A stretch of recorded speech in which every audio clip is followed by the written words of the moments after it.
जय हिंद दोस्तों, welcome to GK G point. GK G point में आप लोग का बहुत बहुत स्वागत है दोस्तों।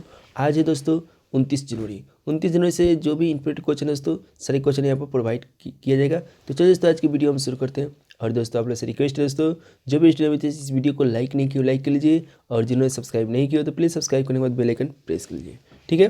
तो चलिए दोस्तों, आज की वीडियो हम शुरू करते हैं। देखिए दोस्तों, फर्स्ट क्वेश्चन, 10वीं राष्ट्रीय आइस हॉकी चैंपियन किसने जीता है? किसने जीता है दोस्तों? आईटीबीपी ने जीता है। आईटीबीपी ने जीता है दोस्तों। इसे एक्सप्लेन किया जाता है।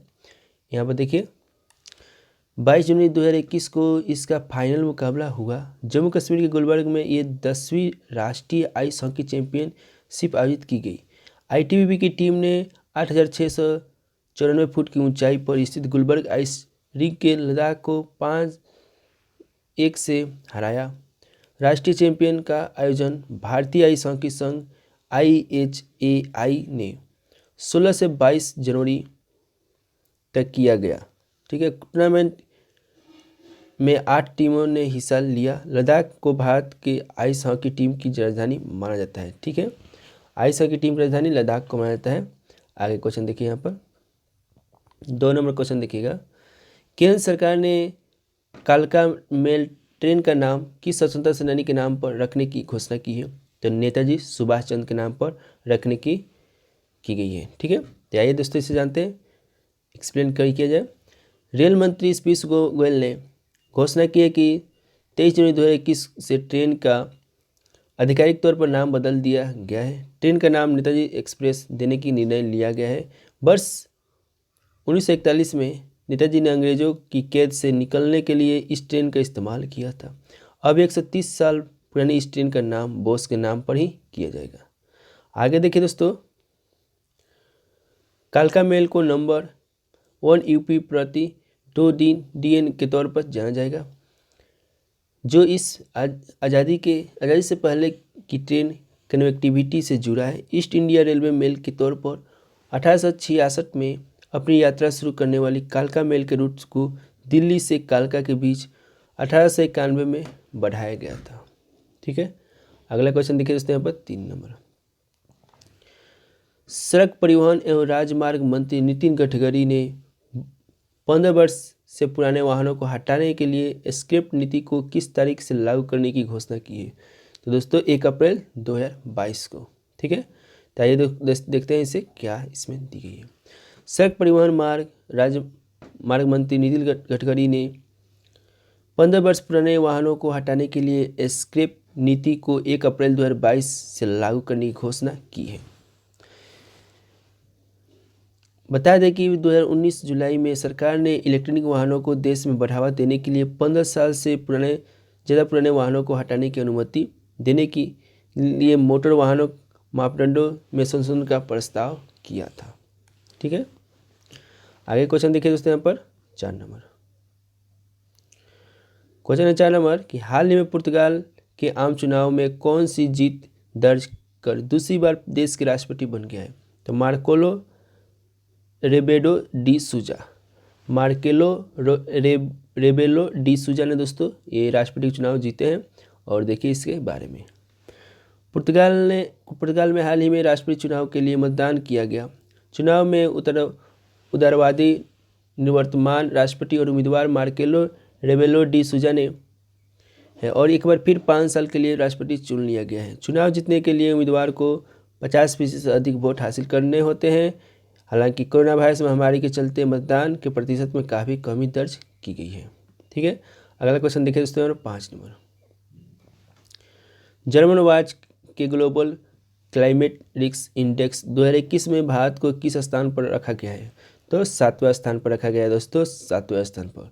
आगे देखिए दोस्तों इसके बारे में, ग्लोबल क्लाइमेट रिस्क इंडेक्स 2021 ने हाल ही में उन देशों की सूची जारी की जो 2019 में जलवायु परिवर्तन के चलते ज़्यादा प्रभावित हुए थे। इस लिस्ट में भारत 7वें स्थान पर है। इस सूची में Mauritius, Zimbabwe, Bahamas, Japan, Maldives, Afghanistan Bharat से पहले के स्थान पर यथाक्रम मौजूद है।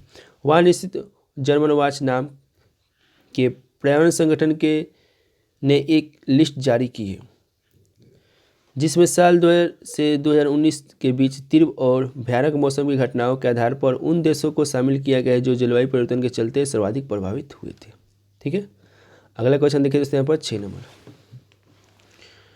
नंबर क्वेश्चन दिया गया है कि अंतर्राष्ट्रीय प्रबल स्मरण दिवस किस दिन मनाया जाता है। तो 27 जनवरी को मनाया जाता है एवरी साल। आइए दोस्तों इसके बारे में जानते हैं। द्वितीय विश्व युद्ध के दौरान हुए प्रबल की त्रासदी की वर्षगांठ के लिए 2006 से प्रतिवर्ष 27 जनवरी को होलोकॉस्ट के पीड़ितों की याद में अंतर्राष्ट्रीय प्रबल स्मरण दिवस मनाया जाता है। अंतर्राष्ट्रीय प्रलय स्मरण दिवस 2021 के लिए विषय facing the aftermath recovery and reconstitution after the Holocaust है। संयुक्त राष्ट्र ने नाजी शासक के पीड़ितों के आधिकारिक स्मरणोत्सव के लिए एक तारीख के रूप में और दुनिया भर में प्रबल शिक्षा को बढ़ावा देने के लिए 2005 में यह दिन निर्धारित किया गया था। ठीक है, अगला क्वेश्चन देखिए दोस्तों यहाँ पर 7 नंबर। मराठी के जाने माने उपन्यासकार नामदेव चंद्रप्रभा कांबले को साहित्य में उनके योगदान के लिए किस पुरस्कार से सम्मानित किया गया है। तो पद्मश्री पुरस्कार से सम्मानित किया गया है।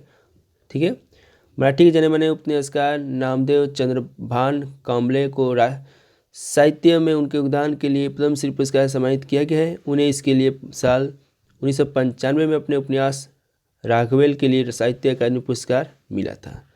आगे देखिए दोस्तों, उन्होंने 8 उपन्यास, 2 कहानी संग्रह, 4 कविता संग्रह और 2 वैचारिक निबंध संग्रह लिखे हैं। हाल ही में उन्होंने गांधी जी और बाबा साहेब की विचारधारा पर आधारित एक पुस्तक भी लिखी थी। ठीक है, अगले क्वेश्चन देखिए दोस्तों यहाँ पर 8 नंबर। हाल ही में केंद्रीय जनजातीय कार्य मंत्रालय ने प्रवासी श्रमिकों के लिए राज्य और राष्ट्रीय स्तर के कार्यक्रमों के निर्माण के लिए को सुचारू बनाने हेतु किस राष्ट्रीय प्रवासन सहायता पोर्टल की शुरुआत की है। तो श्रम शक्ति की शुरुआत की गई है, श्रम शक्ति। इसके बारे में जानते हैं दोस्तों। हाल ही में केंद्रीय जनजातीय कार्य मंत्रालय ने प्रवासी श्रमिकों के लिए राज्य और राष्ट्रीय स्तर के कार्यों के निर्माण को सुचारू बनाने के लिए एक राष्ट्रीय प्रवासन सहायता पोर्टल श्रम शक्ति शुरू किया है।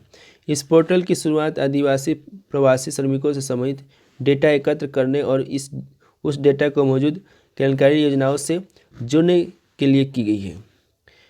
यह पोर्टल प्रवासी श्रमिकों को आत्मनिर्भर भारत के तहत मौजूदा कल्याण योजनाओं से जुड़ने का अवसर प्रदान करेगा।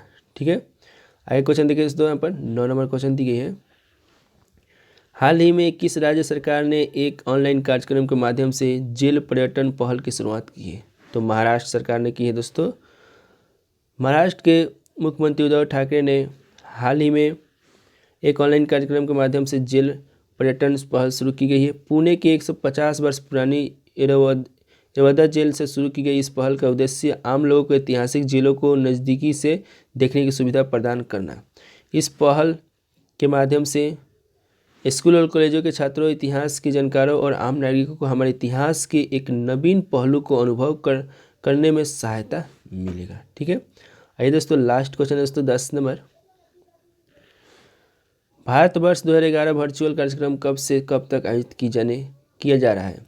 तो 26 से 31 जनवरी 2021 तक किया जाएगा। पर्यटन मंत्रालय द्वारा हर साल भारत पर्व का आयोजन किया जाता है। इसे वर्ष 2016 में शुरू किया गया था। इस बार इसे वर्चुअल आयोजन किया गया था। भारत वर्ष का आयोजन आत्मनिर्भर भारत और एक भारत श्रेष्ठ भारत की थीम पर किया जा रहा है। इसका उद्घाटन लोकसभा अध्यक्ष ओम बिरला ने किया।